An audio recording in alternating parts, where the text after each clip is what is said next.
Just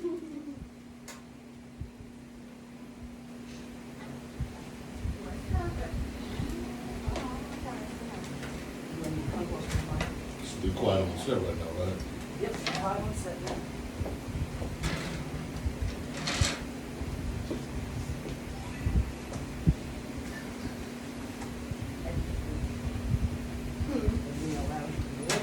Whatever you want. What's up, y'all? It's your girl Dree. And welcome to Edibles. I always read through my AKAs. I'm doing this real quick. AKA Bad Demon. AKA Sweet Pussy. AKA Edible Bay Prezi. AKA Bad News. No lucky. AKA that little booty bouncing backbone.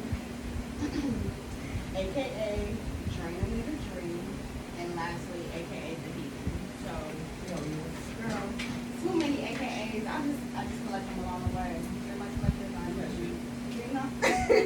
And you hear that lovely voice in the background. I have a very special guest. She's pulling me up right now. But I have the Urban Kinkster. I finally got her on episode, you guys. I've been talking about her and saying how much I wanted to be a professional BDSM individual on the show. So I finally got her, guys. So, Hey everybody, thank you for having me. girl, thank you for coming. Thank you for coming. For real, she got me in the dungeon, y'all. Like, I was over here. At first, when I entered, I was a little intimidated. I'm like, hold on, wait. I ain't never been in here before. I ain't never did this. But you know what? I'm like, I feel like home. Low-key. I do. Like, I gotta come back on the live night, though. That's when I want to go. Oh man, no nights alive. I know nights they are. alive. You know, after this podcast, I'll show you some of the exclusive footage that we got going on. But yeah. You know, this probably gonna be a rush one. No, I'm just kidding. We're gonna get to see you right. So we're gonna start off with a little icebreaker. Okay. And get a little bit of your business. All right.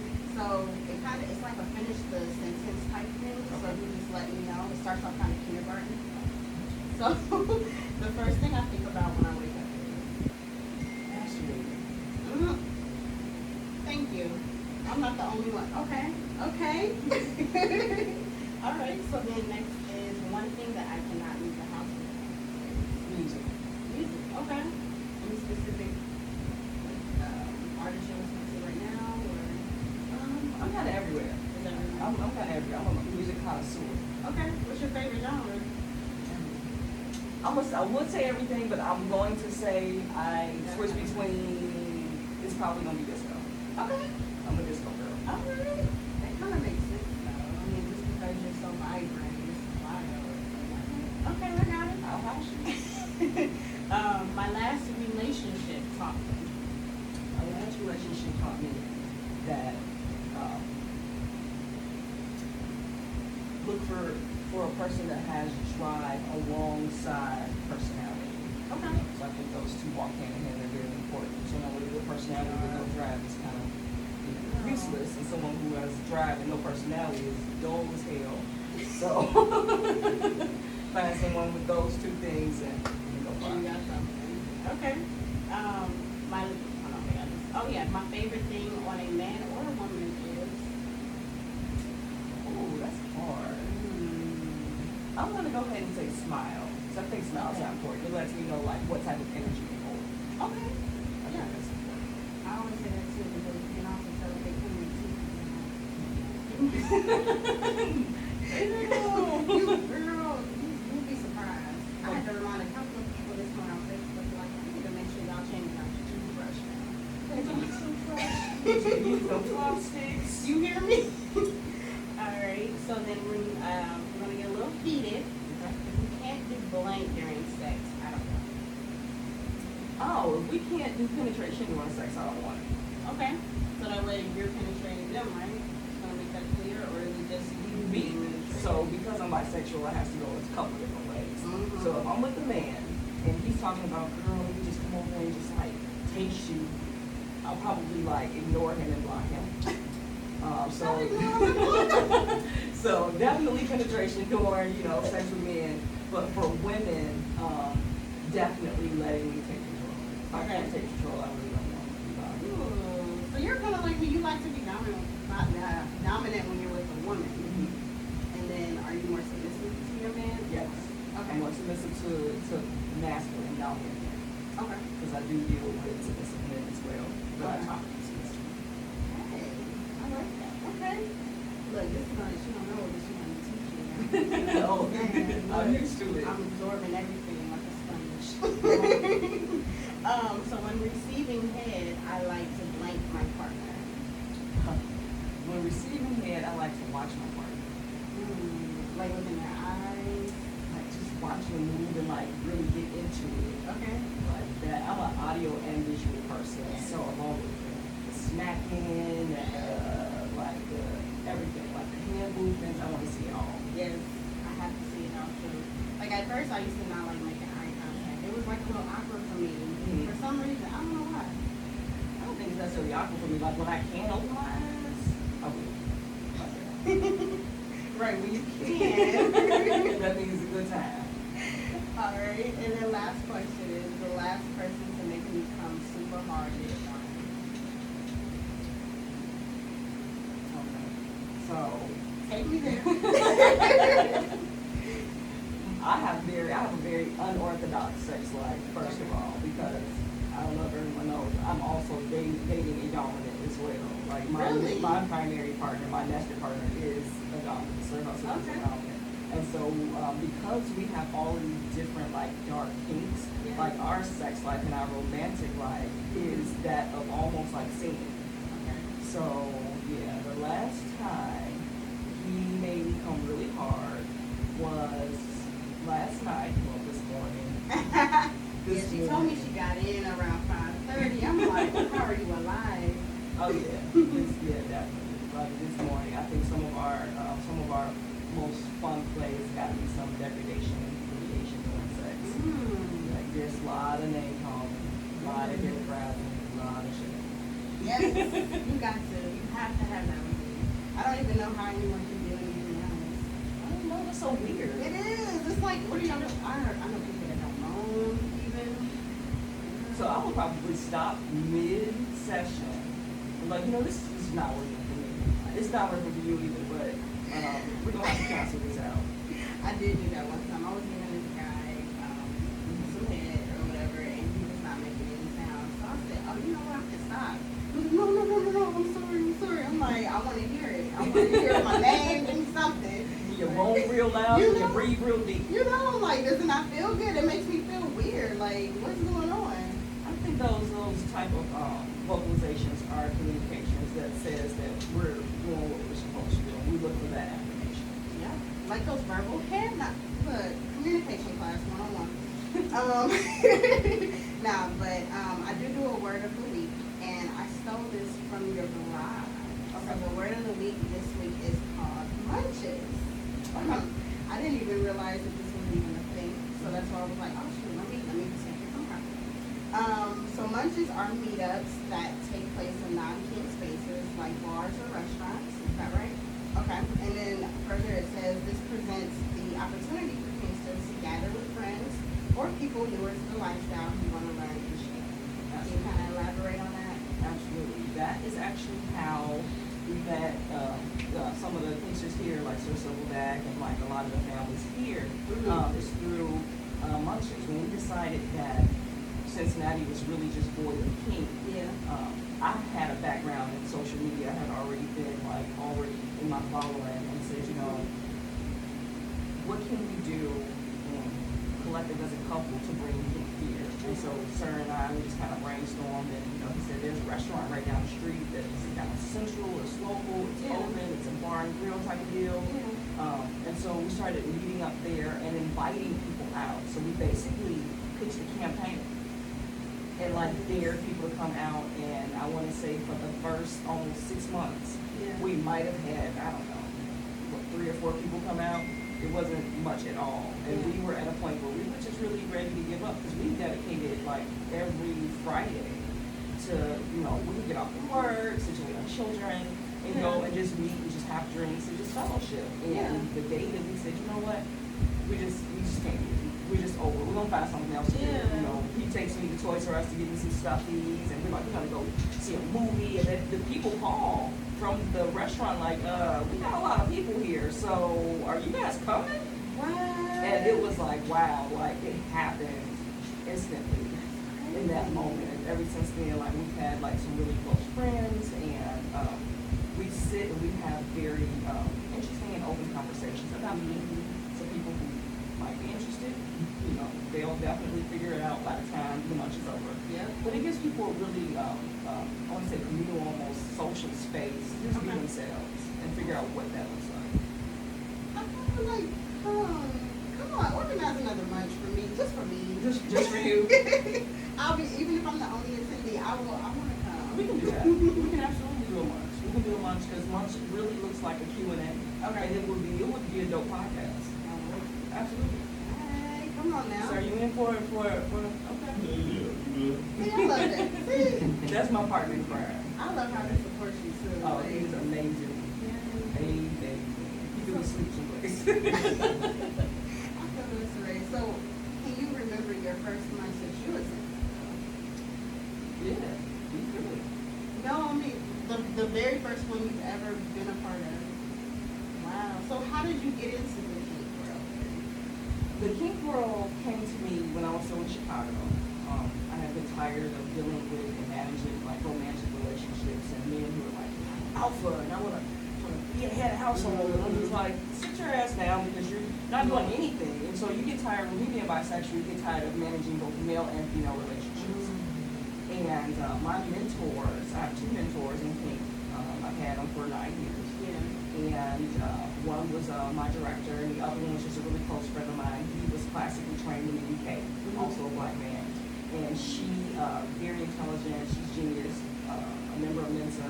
And so we were just having a powwow and saying, you know, like I'm into really rough sex, I'm into degradation and humiliation, I'm into all of these things, but it doesn't really mesh with being a swinger. It doesn't mesh with dealing with vanilla people. And so, you know, we started talking more about it. And my female mentor, she's had the same submissive for 20 years. Really? She's had the same submissive, The like, same one. same person. When we were working Loyalty. together, she'd come up there and, you know, bring lunch and organize things. And, you know, we just really realized that she was a service submissive. So she says, you know, darling, I need you to, you know, do some grocery shopping for my mom. She Okay. already knows what that looks like. She's just gonna call her mother and say, hey, Mom, what do you need from the grocery store? Right. You know, told me to, you know, Sensory told me to pick up some things for you. And it was built into the family that way. And so I thought that was so impressive that I wanted to do it. And so they started mentoring me. They had a powwow, so kind of like this in a room. They had put together this really big booklet and put on a demonstration just to make sure this is what I was interested in so that they could proceed. And that's when my education started. So yeah, I was in the kink 2 years before I even thought about considering being with a dominant or having a submissive leader. Wow. So in what ways were you already involved? Just my like leadership driven personality. Okay. My background is human resources and social work. Okay. And so I'm used to writing curriculums, I'm used to teaching adults, I'm used to training people, I'm used to taking on the responsibility of other people. And so it made sense to be in a lifestyle where I could control that. Okay. And that it was not necessarily glorified, but it was, I don't know, people really gravitated toward that type of leadership. You know, people really knew what they wanted. So when I started out just learning in general. I didn't really have a title. Okay. I remember my female mentor telling me, she's like, you know, are you vetting a dominant?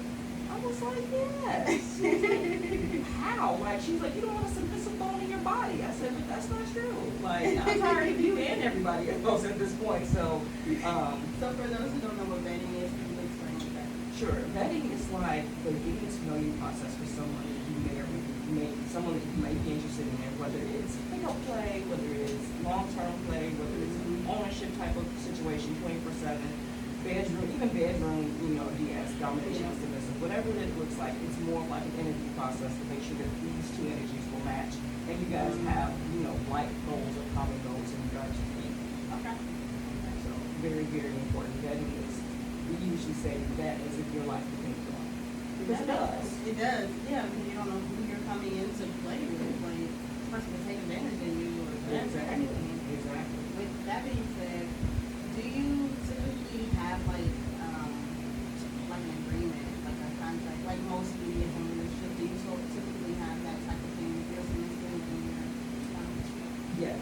So in my with my last 2 submissives, I had contracts. Okay.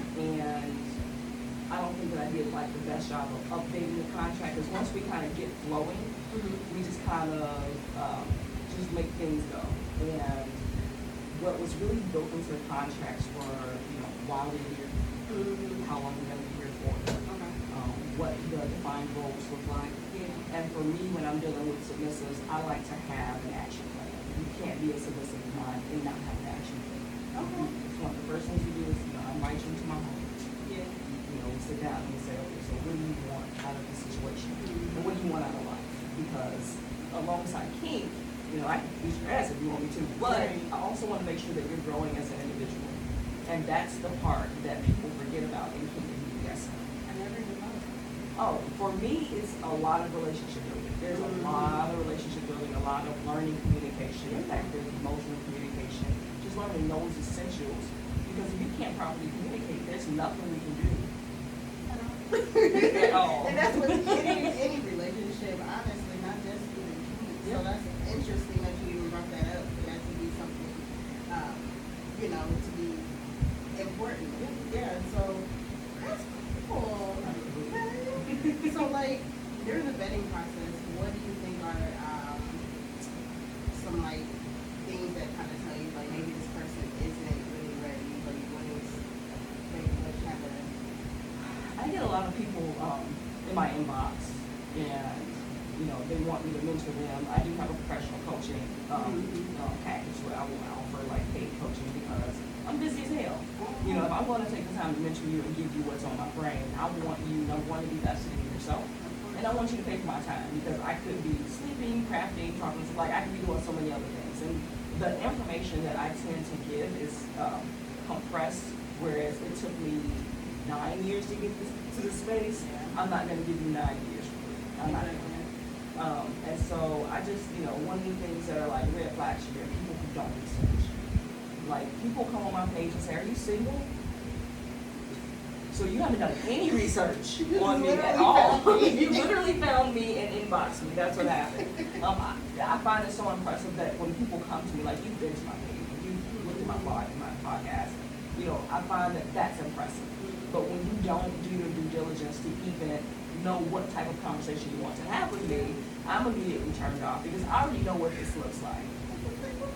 I know what it looks like. I get so many instant messages and I get so many DMs. It's annoying. It's like, if you know I exist, you know I have a platform, Right. so why didn't you actually go to look into me, like see who I am?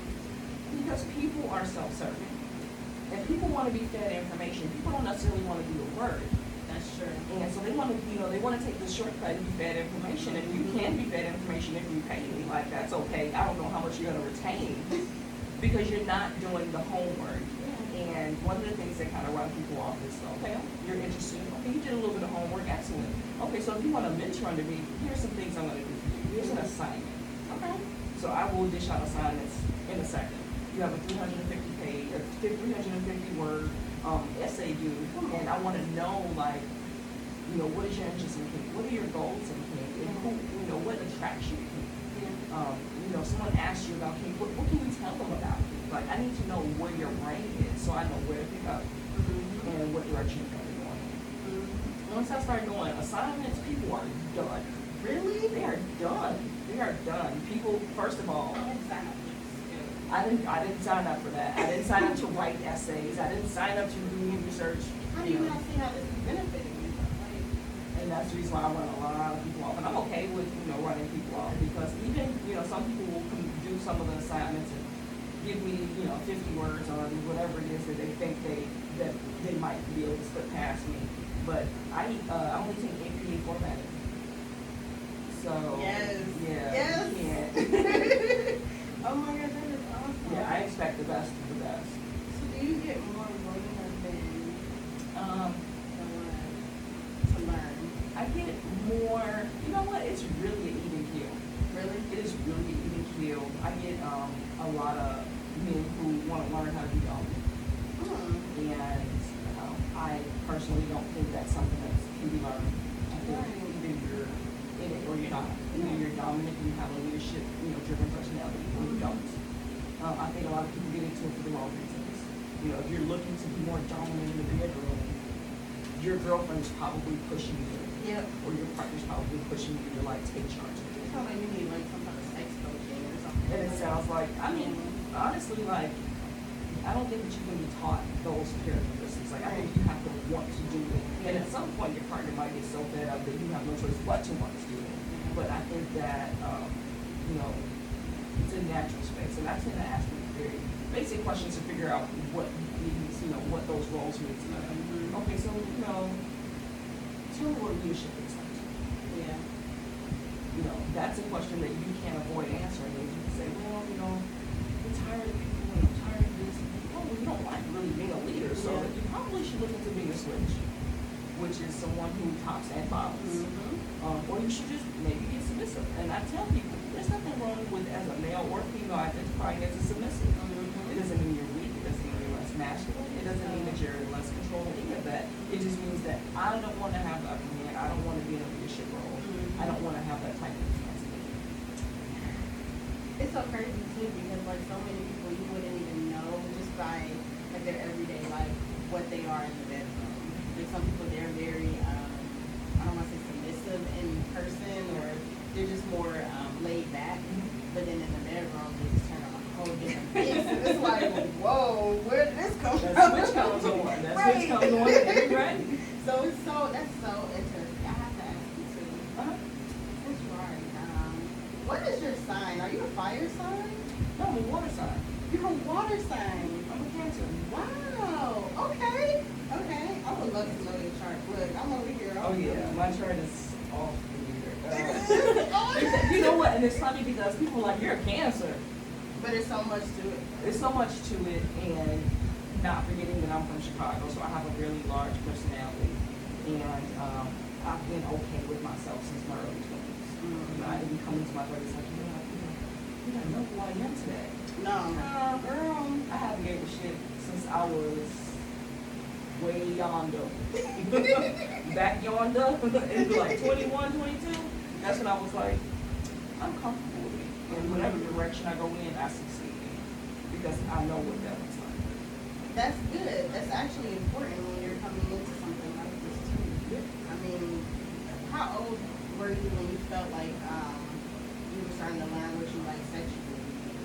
Starting to become yourself? About 23. About 23. I've been on my own since I was 18. I'm not envying you.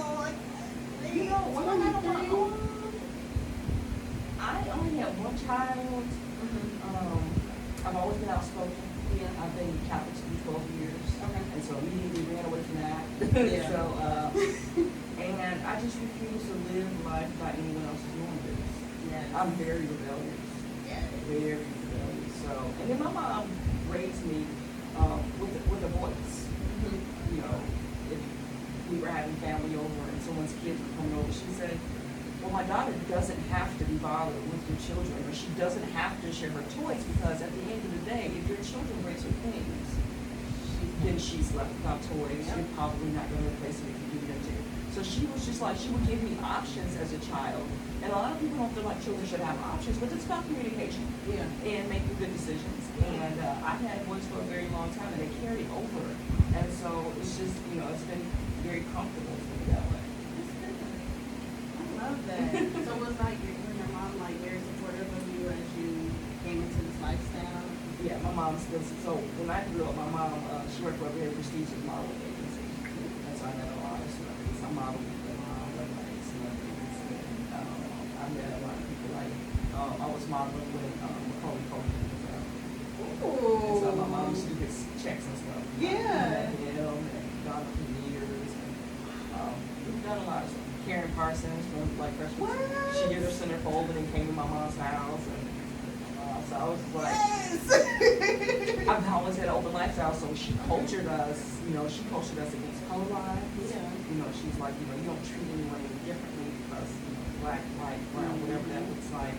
She's about respect factor, but my mom is very, very feisty. You know, don't let anyone disrespect you. And she really meant that. So, you know, having that type of support coming up and saying that I'm your mother. If I support you, that's all that matters. Yes. And so, yeah, I ran with it. Your mom is the dope. Yeah, she was, definitely. Okay, so then, kind of already told me about your journey to discovering, you know, Kink and how you got into it. How do you feel, because we were talking about this, like, off air, but Ohio is so conservative. Okay. It's not too much of a Kink lifestyle here in Ohio. How are you kind of filtering your way through and kind of breaking those barriers here? I'm a trendsetter. I set trends. I don't follow. I set trends, period. So Period. because there was a need, Yeah. you know, I make sure, you know, and when I'm in Chicago, if I check into a bar, my friends come. Really get from me. Okay. So here, I was like, you know, when I first moved here, I was like, oh, I got this. I was like, we'll do this, and we're gonna bring the crowd in. Man, this looks so good. Oh my God, trying to get people out to have a drink. Cincinnati, what's y'all problem? Girl. Trying to get people out come out to have a drink after work. That's Listen to crazy. music. Like I'm a dancer. Like I love dancing. I'm a disco Yeah. person. So you know, in Chicago, our DJ like, oh, it's our DJ night. Going out to dance, and we'll be dancing till like midnight, having just a great time. Like, Yeah. not anything sexual, not anything. Kink, just fellowshipping. Yeah. Can't get people like people immediately like. So what's your zip code and what high school you get to? That's how conservative it is. Are you serious? I am dead Even with the serious. black people. Those are the people that I got it from. I've never gotten it from a Caucasian person. Are you serious? Yeah, it is. Wow. They are very, very quick to shoot. Very, very quick to shoot. And So what was your, like your response? How did you break it? Like just I'm not from here. Being from Chicago, we're almost fetishized because we're known as the wild child. And I am This is true. I'm a wild child. And so people are like, oh, you from Chicago, Chi-Town. Oh, yeah, I'm that person. And so what I tend to do is I tend to be consistent. Okay. You know, consistent. When I go out, I talk to people. You know, there's not one place that I can go that I'm not talking to somebody. Yeah. I think that's the social worker in me and you know, the HR in me. So I talk to everyone that I see. My brand is heavily on my body. I have my own shirts, you know, cards. I'm usually walking around with shirts that says yes, Mistress. Like even when I'm in my 9 to 5, I've been known to dress up in 1920s attire, steampunk. People see me in my air. At work they call me ma'am. Yeah. And it's not, you know, I didn't have a conversation like everybody. This is who I am. Yeah. You're just like, man, you just seem like a really like go-getter. Like, Yeah. oh, I am. Yeah, you keep calling me that. That's exactly right. That's exactly right. Yeah.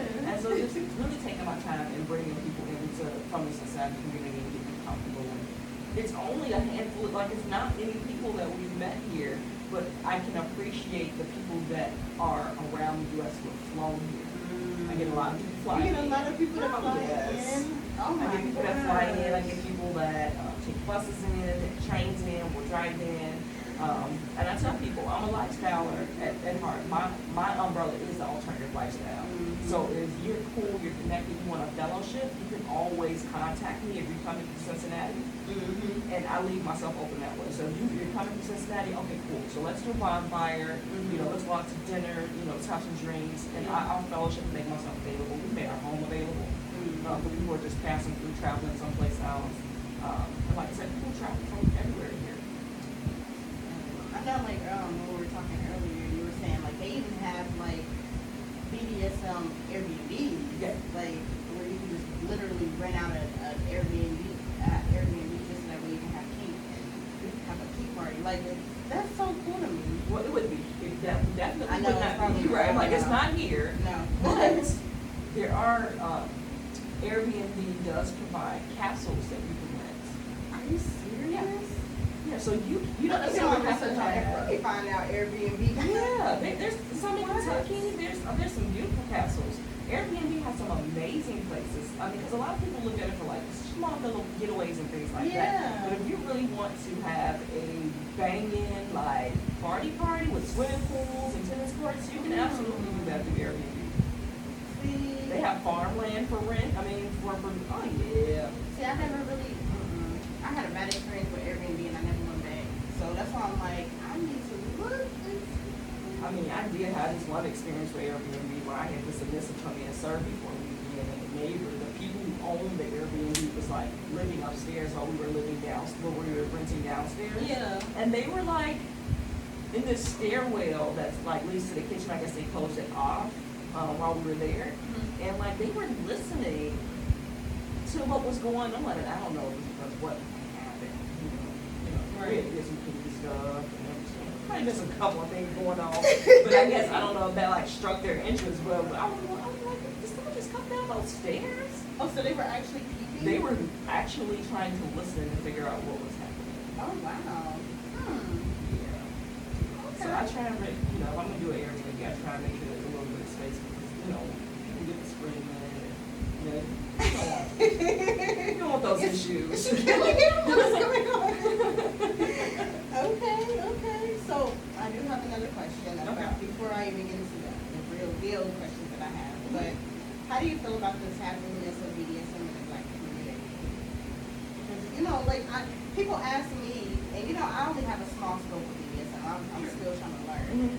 But people will ask me things like, why are people into that? It's associated with slavery and things like that. I'm like, I know you do. I think that's the stupidest. I appreciate everybody's opinions and I respect everyone's opinions, but that is the stupidest shit people say to me. Oh my God. So do you honestly think that someone, if it's a trigger for you, that's okay. Understand that might be a trigger for you and that is specific to you. Right. But if I'm going to be engaging in BDSM and you want to know more about it, you should probably ask questions. I just think that, people as a whole, they don't get it, and it's because our people in general, I won't talk to any other races. I am African American female, Black woman. We don't do due diligence of researching. We don't want to read. The easiest way to hide something from a Black person is to stick it in literature. I promise you. If it's not on a phone, if it's in a book, if it's in documentation, they are not going to read it unless they're explicitly interested in it. And when people say things to me like that, and I've had someone come down into the dungeon before and say that, like, oh man, it looks like you whipping a slave. Okay, so I don't remember the last time a slave moaned from getting a flogging. Hello? I don't remember the last time I've seen a slave getting a flogging. Hello? I don't remember the last time a Black person was beating another Black person and it was used as slavery or slavery like. So I mean, it's just a lot of things. People are just ignorant to the fact where they say ignorant things like that. They don't want They don't understand and they don't want to understand. And for those people, I tend to literally just stop talking to them. Yeah. Pretty much. Pretty much. Because you can't even really talk to them. You can't even persuade them to understand. It's like, all right, I'm talking to them. There's no conversation there. You You actually don't have any valid questions. You just have opinions. Yep. And you're entitled to those. So please continue to walk with those. What's it called? Listening with the intent to respond, not really to learn. I already know. Yes. Okay, so when you are taking on new clients or doing these play parties, what's the process of getting them? Because I know you had the lunches. Right. And I know at first you said there were about 3 or 4 people starting Right. out.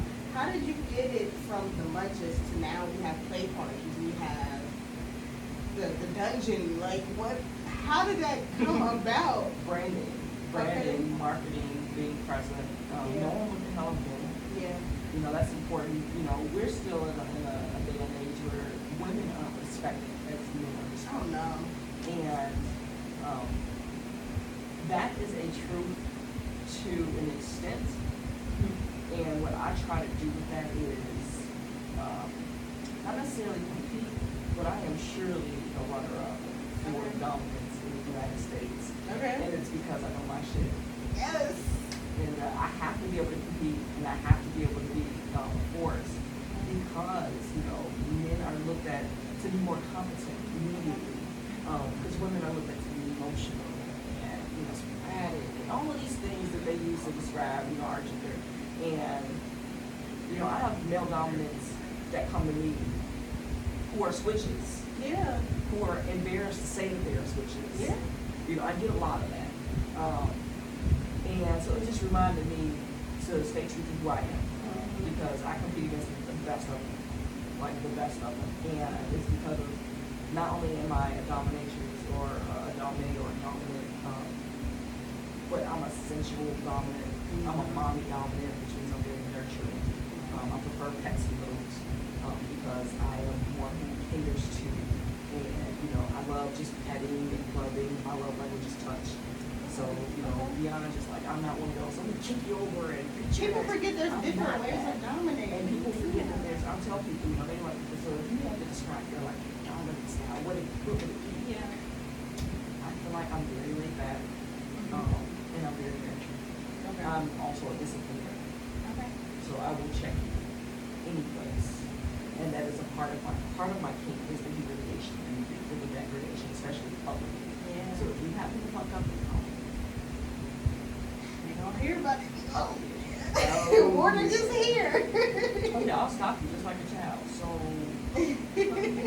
what are we doing here? So you act like you're not having any sense right now. So do we need to stop this trip in total and just go back to the car because it looks like you might need this, like you might need a spanking or you might need to be choked. I mean, I don't know what your issue is, but we don't figure that out. Matter of fact, let's put the shit down. We don't go down.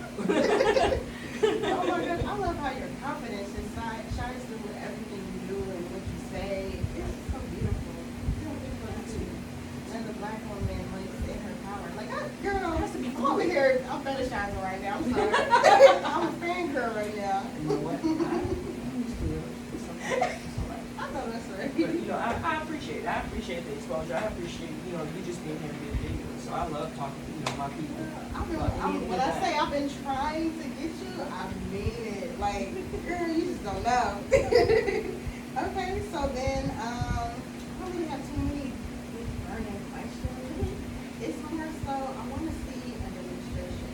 Okay, it's going to be on me. So we're going to see how this goes, y'all. So what is your favorite thing to pull out? Like, what is your favorite? I see that you have your spread over here. Oh, yeah. So what? Let me see. Take me through a square. I'm gonna bring this camera a little bit closer. Okay. Let's do that. All right, camera. Yeah. Look at all this leather. Leather Yes. stuck to my Look at body. what she's. I am so oof in that body, girl.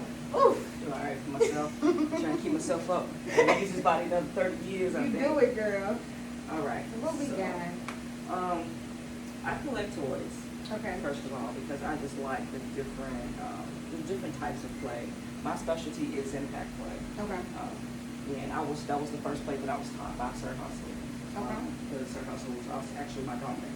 Okay. And the first things I typically pull out are my floggers. Okay. I love my floggers. My floggers, they do different things. Those are And some nice floggers. they're beautiful. Like, you know, Oh my god. like I said, these were made by Sir Hustle by hand. Oh my He goodness. does such a wonderful job. He has flogger orders all the time. They're just one of a I kind. need to place an order. And they smell great. They feel great. Did you pick them up? I did. Okay. So yeah, like these were gifted to me. These were gifted to me, and these are definitely my first go-tos. Okay. And my second is probably paddles. Okay. Because paddles, especially like, you know, this is the shorthand paddle. It's really good in your hand. It has a really good like, you know, solid sting to it. This is more stingy than buddy, Yeah. and this is probably more buddy than stingy. So Okay. just Is it because of the thickness? Okay. And just understanding like how they swing.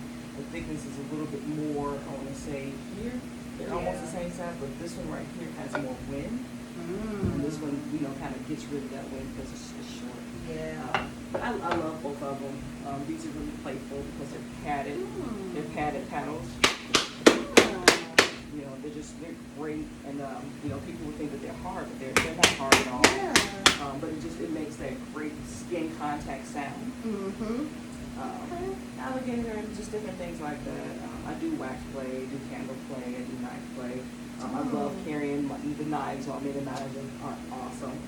Can I ask you a question? Yes. Have you ever done gunplay? I have not done gunplay. I have not People done think I'm weird gunplay. because I want to try that, but I just had to ask. You need to go to the playhouse. Okay. Yeah. So one of the things that I've been asked to learn recently, there's two things. I've been learning to learn needle play. Okay. And needle play is very, very sexy, very sensual, but it does involve bloodletting. Yeah.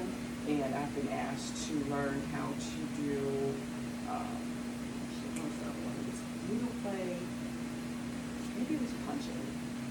I did some punching last night, actually. Really? I'll show you the pictures and the videos of that. Okay. But yeah, typically people just want you to learn different things, and one of the things, like my end goal, because at some point I'm not going to want to pick up things and like learn new skills. I'm going to just hone in on things I have. But my end play is fire flogging. So I'm going to be able to set. Fire flogging. Yeah, there's you can purchase or make a, you know, fireproof pair of floggers that will catch fire and you can flog with them. Like fire play. I would love to see that. So, yeah. Oh my gosh. Those are my favorite things to do. Typically when you see me, I am flogging. My videos, I'm flogging. Yeah. That's what I see a lot of in your videos. So yeah, this is probably my go-to, definitely, between this and this. Okay. My ultimate go-to, and then, you know, when I ask people to sing with me, they're like, okay, so what you gonna use? You're not using your hands, are you? So my hands are heavy. I have very heavy hands. You do? I do. I have very heavy hands. I'll show you some of the bruises from last night. Oh my god. Yeah, I prefer to use my hands. Really? I do. I do prefer to. I love being physical. But you like touch, though. I like touch, so I think it's the energy exchange for Yeah. it. But I love choking. I love hair pulling. I love scratching. I love fighting. Like I get to be just like I was on one yesterday. That happened. But I just love being physical, like punching. I do, you know, I had a male bottom. I actually had a Caucasian male bottom yesterday who was here, and only white guy in the building was ready. And he came in, he had his phone and stuff on, and just wanted to experience impact plays about a year into Kink. Yeah. And I had put him on the hydraulic lift. We have a hydraulic lift over in the other room. And What? it's kind of, I'll show it to you. You know, he has the cuffs and he has to hold the bars, and just automatically just push it. And so what I did with him was I did some punching on the front and the back. Like I, you know, moved turning around and did some chest punching, and some back punching, and some ass punching, and some thigh punching.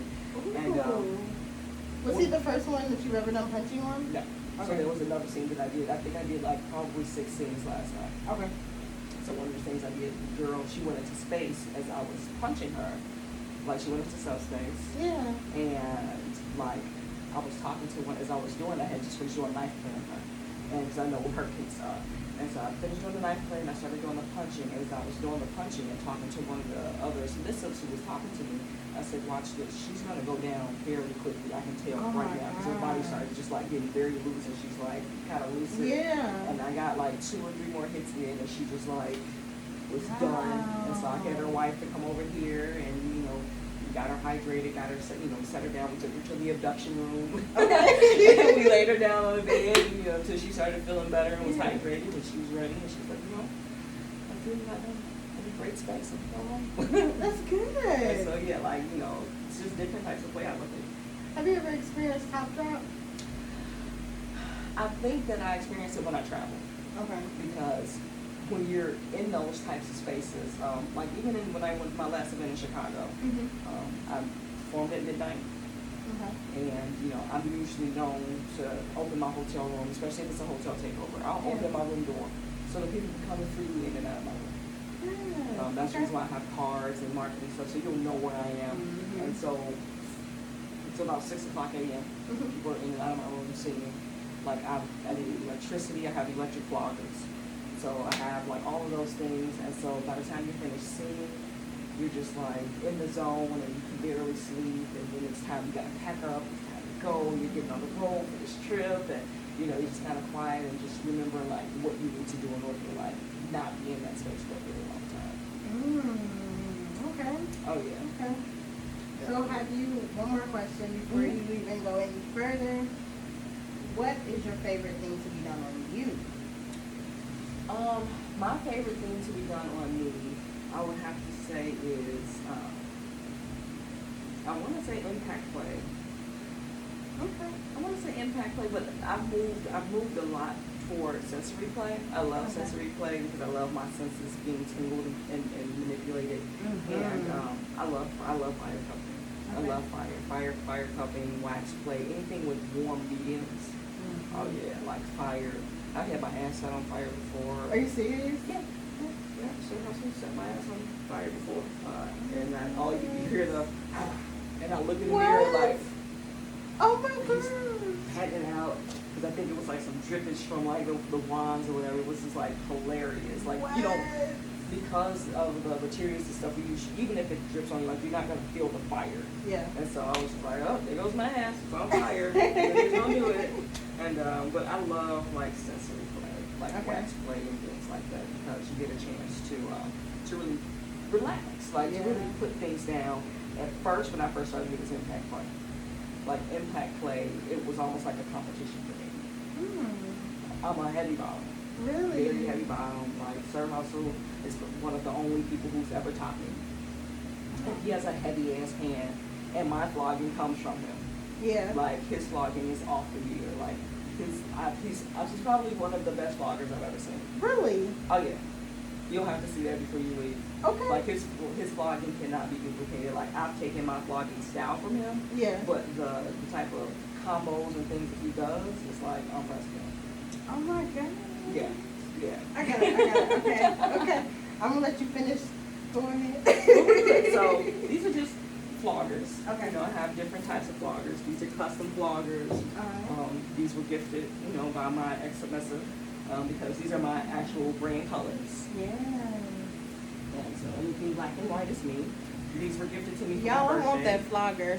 If somebody is watching, please give me that flogger. Yes, please. I might gift her. Oh my gosh, these are so bomb. Look at how it's like. What'd you say? It was like the roses and The thorns. roses and thorns. Look, I gotta get that. Awesome. Yeah, and they, you know, because I'm It smells good. I'm a leather whore. So I love the smell of leather and suede. Like, people will be like, "Are you what you sniffing for?" Because I like the smell of leather. What you think? Like, it just smells. All of it They smells. know so they like good. it, so they just try to. I'm also primal, so scents drive me. Okay. Scents, and like when I'm dating, I have to like give this disclaimer to partners. Like, okay, well, I'm not gonna look and sniff you, so it's good. Like, it's all right. I just want to let you know. That's fine. You I'm know. into anything where you can taste. So yeah, I know that's your thing. See, it's intoxicating. It's fresh leather, like. Exactly. So you know, I make leather collars. That's You my do? thing. I'm a leather craftsman, and so is he. So he makes the leather floggers. I make the I custom did see that you collars. sell the collars. I didn't know you made those. Yes. I make custom. People say, I want this color. I want this imprinted on it. I got you. We can definitely do that. Someone just place a order together. Okay. And I take raw tan leather. We custom dye it, custom stain it, custom condition it. And we do whatever it is that you want to do to it. The O-rings, D-rings, we do it all. We're gonna plug you in at the end, okay? Yes. So, the different paddles, we went over those things. Riding crops, whips, these are really good. These are stingy. Very stingy. I love the way that these feel also. See, I'm normally more into thudding, but I just bought me a little crop just to see how it feels.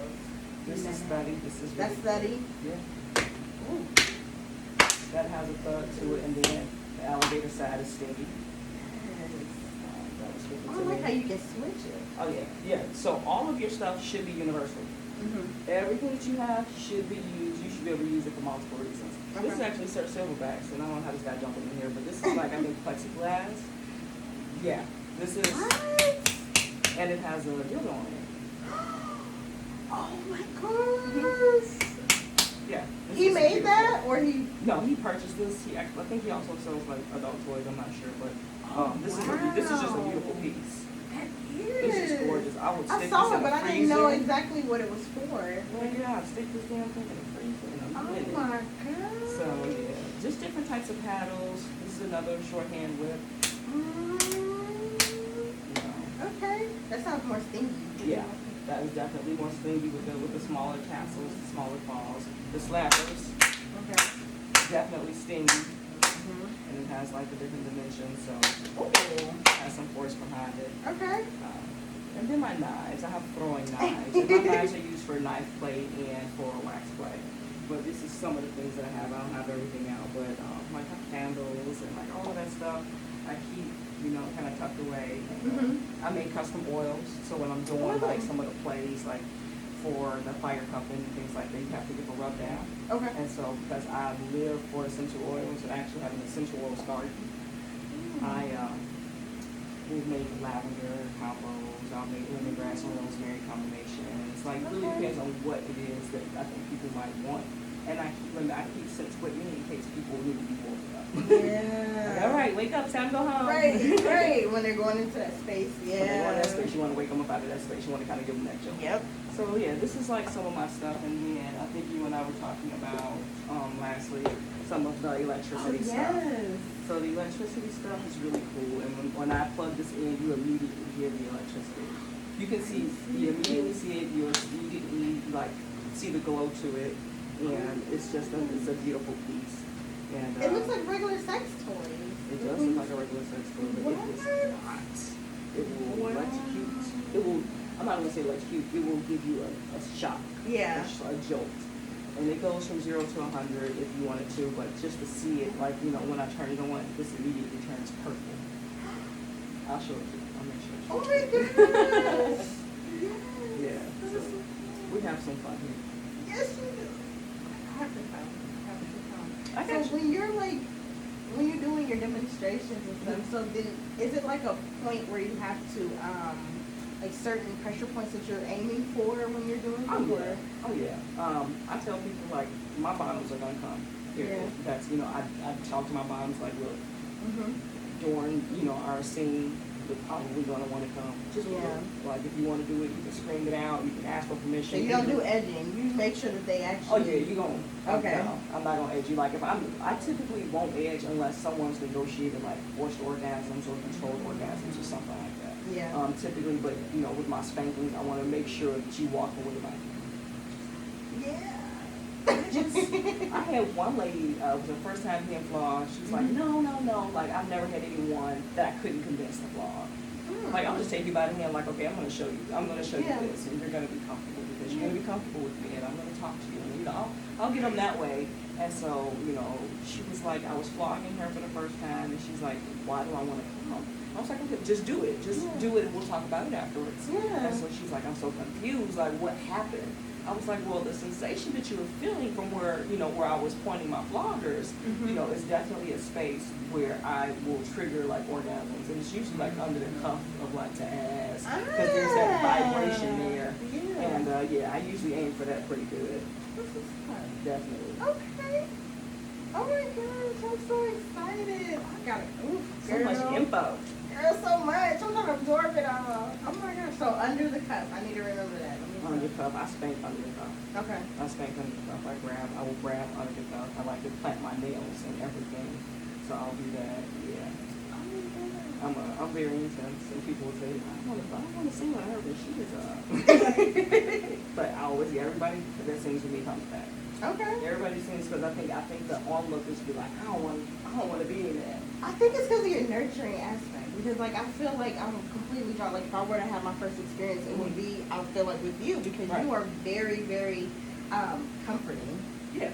Like I feel like I feel safe with you. Yeah, because it's a taboo space. I want you to feel safe. I'm not a criminal. I've never been arrested. I'm a criminal justice president's honorary student. Okay. Like, I know my shit. And I just want people to, people are so busy trying to get notoriety because of, they're being excited of who they are. But I want to make sure that I'm not spreading toxicity. We have enough of that in our environment. I want to make sure that people are comfortable. We're POC. We're always looking for an opportunity to like down one another. My job is to make sure I can uplift and properly educate people and make people feel comfortable around me. I like to define myself as a conduit. I connect people and resources with people and people with resources. That's how you do. Yep, I can see that. That's what I do. And so, that's where everything comes from. Girl, okay. Now, did you still want to like do like a small demonstration so that way they can see how it goes? Okay. I'm going to move this back. I'm actually going to take my shoes off and be comfortable. Okay. Get comfy, girl. Safety first. Yep. There you go. I don't need no accidents.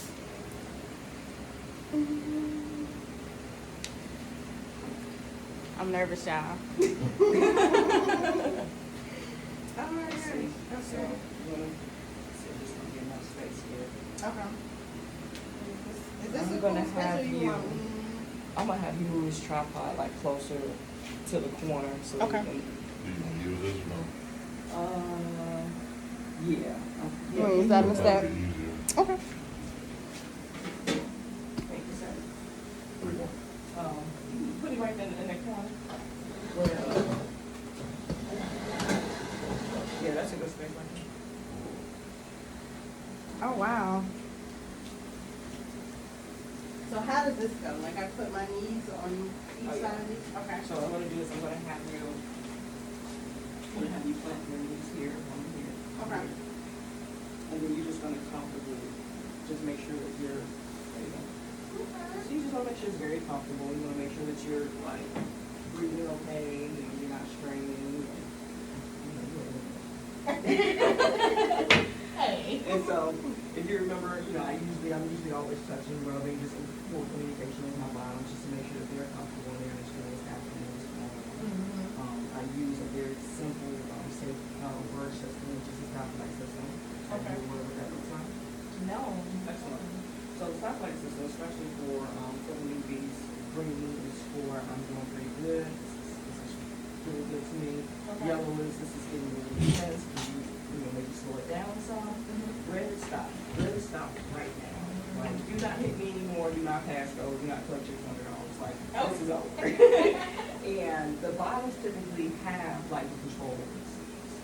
You know, the tops are the responsible parties. They want to make sure that the bottom is getting that experience, while making sure that they're also safe, calm, and cared for. Okay. And so one of the things I'm gonna try on you first is I'm gonna do some flogging, because that's typically one of the things that most people like to see in regards to kink and things like that.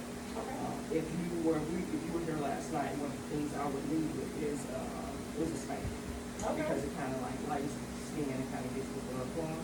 Okay. But also, I'm easy with you. Now, Take it easy, girl. I got you. Now let me ask you this: have you ever been flogged before?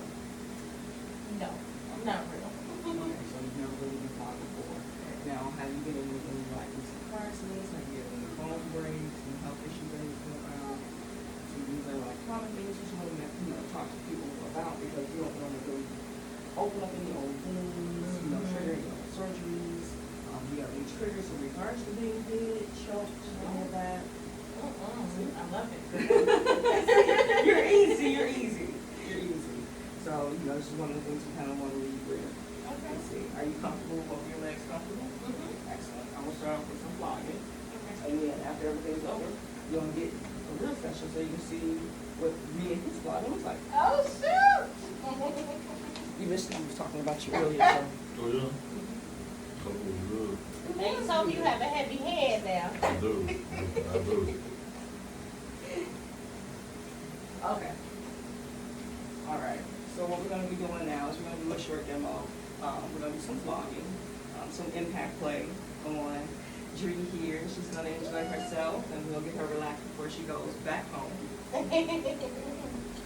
So I'm going to start off with one flogger, since she said you really haven't dealt with real floggers before. Oh, wow. I like how that feels. See? And a lot of people, don't really know what to expect when it comes to, what flogging feels like. You're going to be flogged in most places are trying to avoid, like internal organs, things like that, things that people might feel are sensitive or too sensitive to touch. Okay. How's that? That was good. You do got some wobble. Look, wait, girl. I said that little booty back. It bounced back. There you go. There you go. And typically when I'm doing like vloggings and things like that, I like to have, less clothes is better, because you want to feel like the full impact of everything that's going on. I like to vlog pretty much everywhere where skin is exposed. Oh, How does that feel to you? that feels great. And so this is just one of the vloggers. I really like this flogger. You like the vlogger? Oh my gosh. It's like the perfect weight. Mm-hmm. Oh, wow. And so you're still talking about you like the rose and thorn vloggers. Girl, I've never had it, so I don't know if I like it, but I like how it looks. They're an experience, definitely. Really? Yeah, I did a seen those last night. Oh, wow. You know, for the truth. Oh, man. How does that feel to you? It feels great. Oh, yeah. And so this is, you know, green for you, obviously. You know, you're able to talk through it and tell me, you know, how that makes you feel. Now, if I was to intensify it, you know, Hey. you would know what that feels like. Ooh. How was that? That was definitely a little more intense. Yep. And so that's the reason why we check with the intensity levels, and I tend to shout out, give you the color. And you will scream out what color are you at right now. I'm still at green. It still feels great. Good. It's like a massage. See? It's like a massage. Oh, man. Now I'm gonna focus on your butt. Oh, man. So what's my ass is ever? This is like a yellow, but I like it. So you like the yellow? You like the Yes. space? Oh, wow.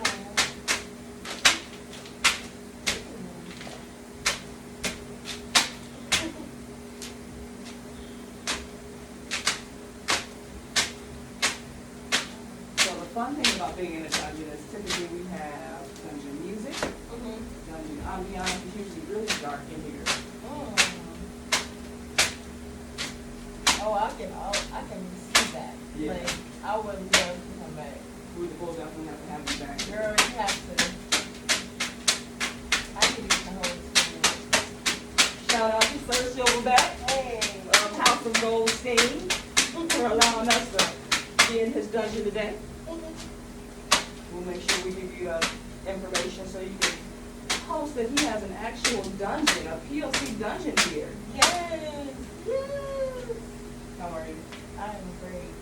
Okay. See, I didn't hurt her, I didn't kill her, none of that. We're gonna call your demo for now because I don't want it to go on too long. Oh, yeah. But we can go off camera. For sure. Sure.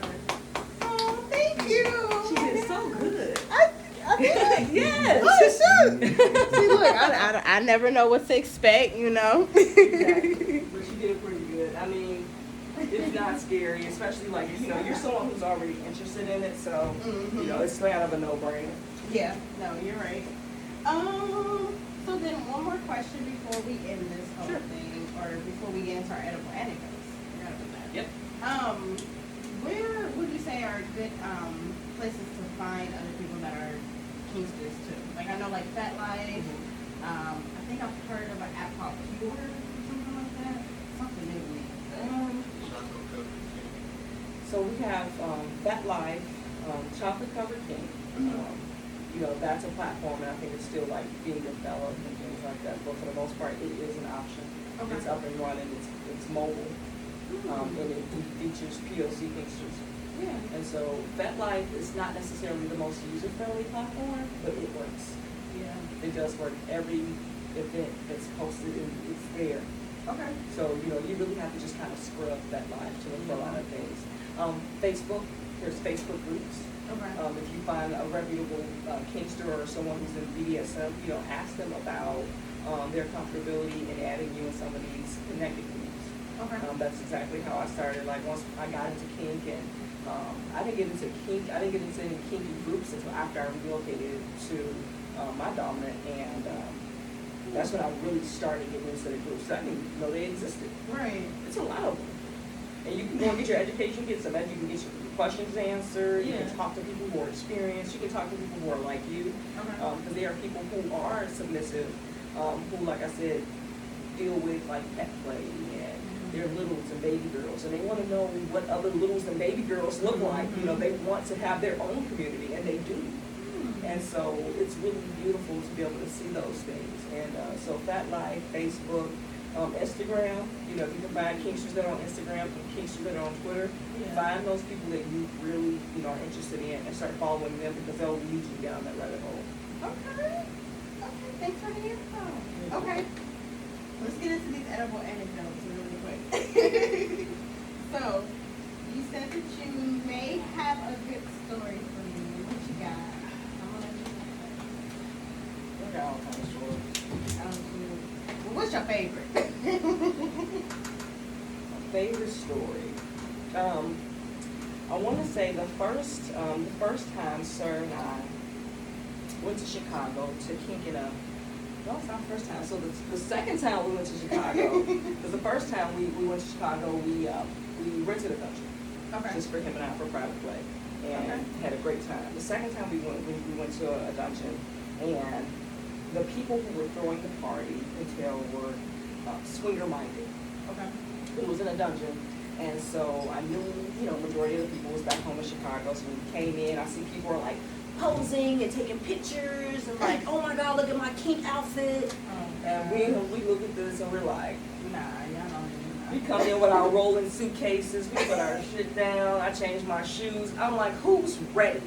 And because they had a play space up front so that, we can actually play and like kind of showcase. The people were just really there, just like taking pictures and just like having drinks, and like it was more of like nobody there was like really into Kink. People were like, I got this outfit from Wish.com. You see this girl? And it was like, look, we're coming to beat some ass. Yeah. We're ready. So we started pulling our vloggers, and people immediately came around us, and that was our first time doing a co-topping scene.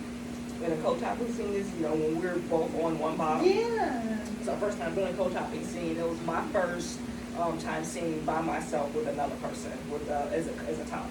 Oh wow. And it was a very intense situation, but the bottom was really great. Sir top with her first, and the funny thing about that is like his hands, like I'm heavy-handed, but his hands are way heavier than mine. Like he literally left a handprint like this on this light-skinned woman's ass. It was literally like this, and so she was just like, I was like, I don't think she would take it anymore, but she did. I actually ended up putting on a St. Andrew's cross, and as I was doing like some impact play and some sensory play, I started doing like lining her body with clothespins.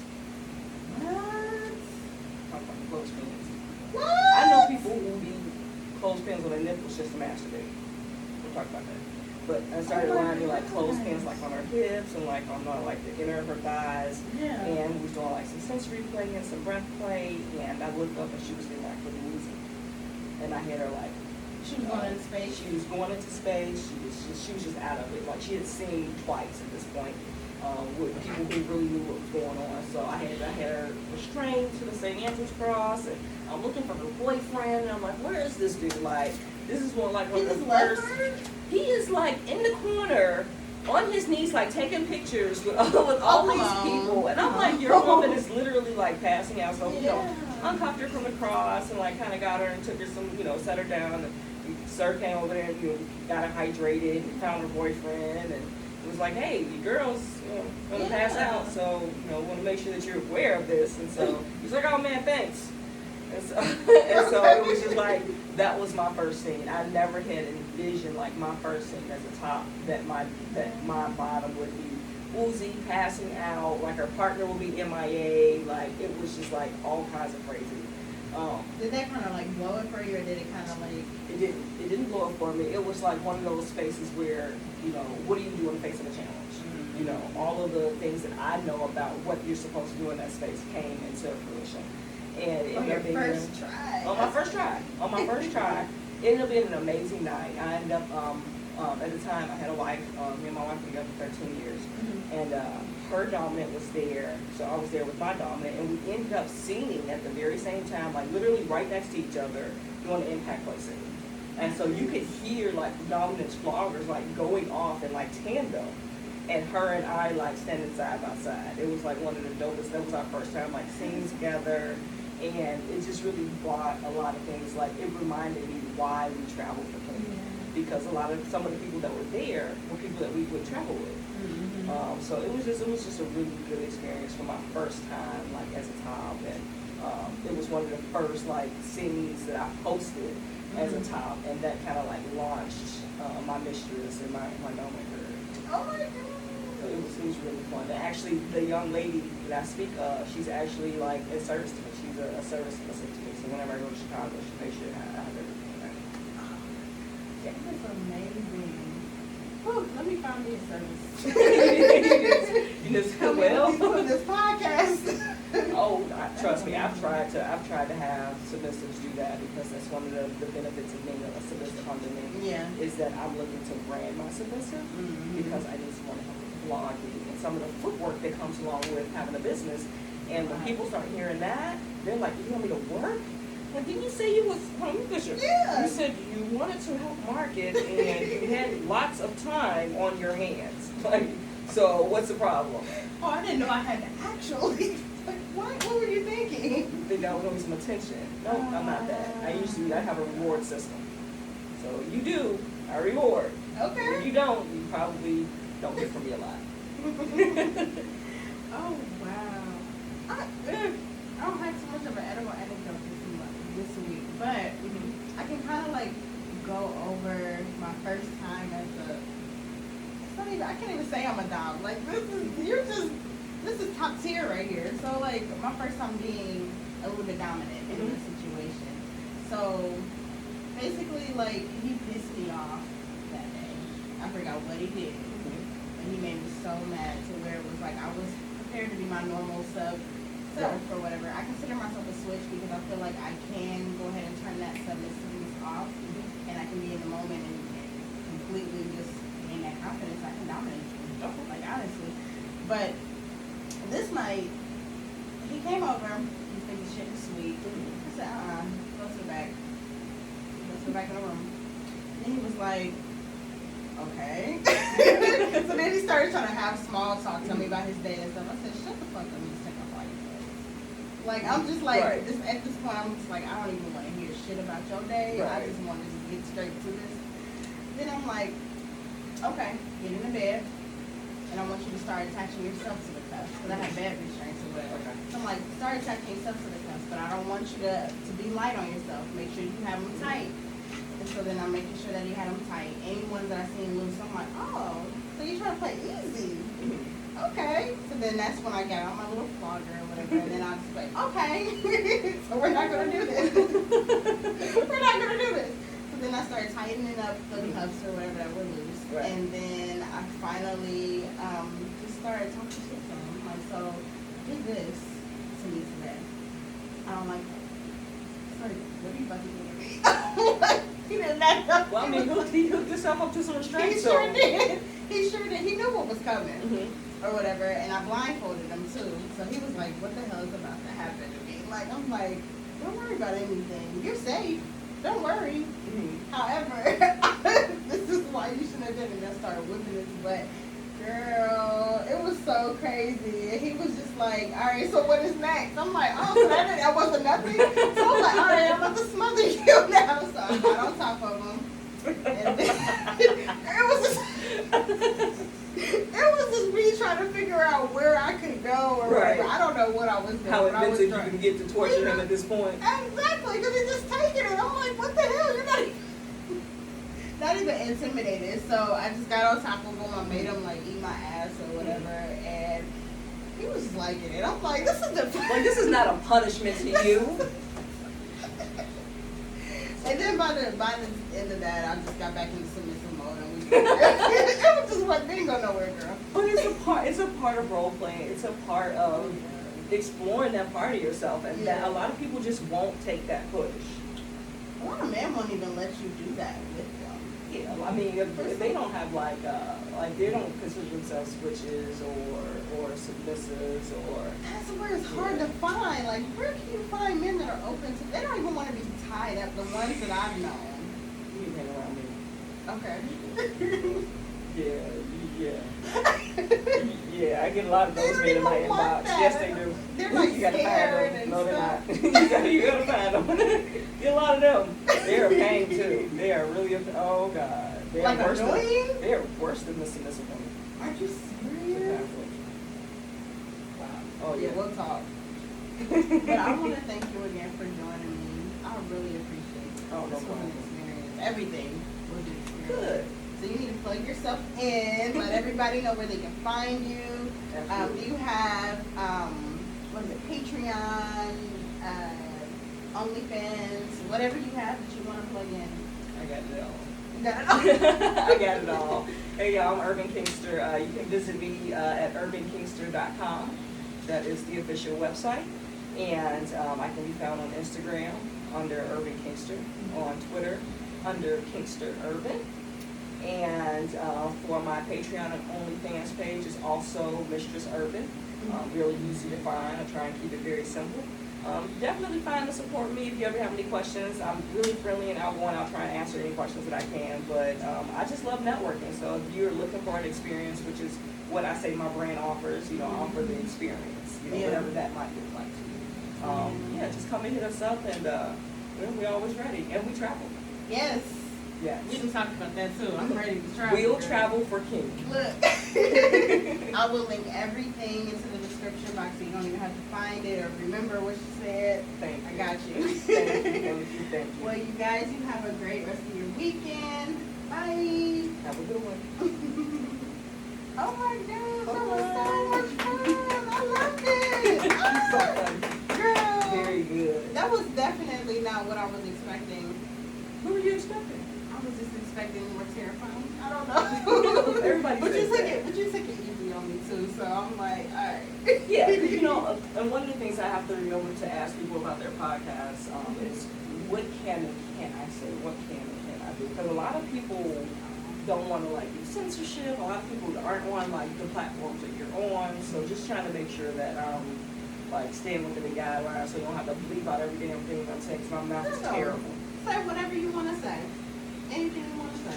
Yeah, we'll have to do definitely. Unless it's involved with like a school, I have to bleep that out. Okay. You know, Yeah. for legal reasons. But that, anything you want to say. Definitely. Definitely. We'll have to do this again. Ooh, girl, I'm coming back. What you Yeah, mean? you're always on. Like I said, we're always looking for people to hang out with. We can't get people to come out. You said more dangerous. What? Oh yeah, well yeah. Then that's when you come this Oh, yeah, way. I'm See, more dangerous is Yeah. this way. So I'll go ahead and. Sadistic. Sadistic.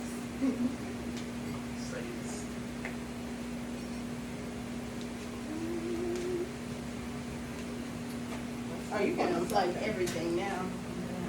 Can we do this? Yep.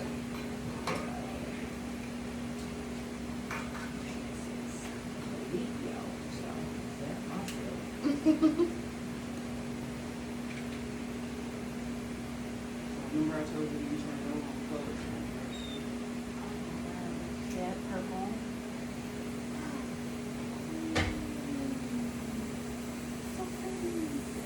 You look pretty colors. Look, put hands on. Oh my gosh, I feel like I'm getting a tattoo. That's what it feels like. Ooh. Oh. Oh wow. So and it has different intensity levels. Like I can take it way down or way up. What level was that? The first? This was not. This was probably like toward the middle, like toward the top. Woo. I actually like the way that one feels better than the other one. The other one felt like it was like almost more like a annoying. Oh yeah. You like that one better? Yeah, I See, do. that's I was like, give it to me. Like, don't Exactly. just play with me. Girl, You're gonna shock me. You need some more experiment. You got too much shit. Oh no, I got something in there for her that she ain't gonna say that on. What? Oh yeah, he got the terrible sadistic toys. Oh, for real? Oh yeah. Yeah, Oh. I like to bring the pain. So what is your favorite thing to like bring out? Huh? What's your favorite thing to bring out? The electricity. Oh, you let her The electricity? fuck saw. Yeah. Yeah. So you like the torture? Yeah. Yes. Yes, that's his thing. Torture. Oh my god. See, these are the different attachments for the Oh my gosh. electro plug. Here, let me grab this pixie stick. Oh, hell. Oh. So What the is pixie stick is stick? it goes with the electro play, but it's Yeah. a longer like stick. So we can like have more reach or something? I think it's more Oh, I never. Yeah, I think it's just like it's longer, it's more intense.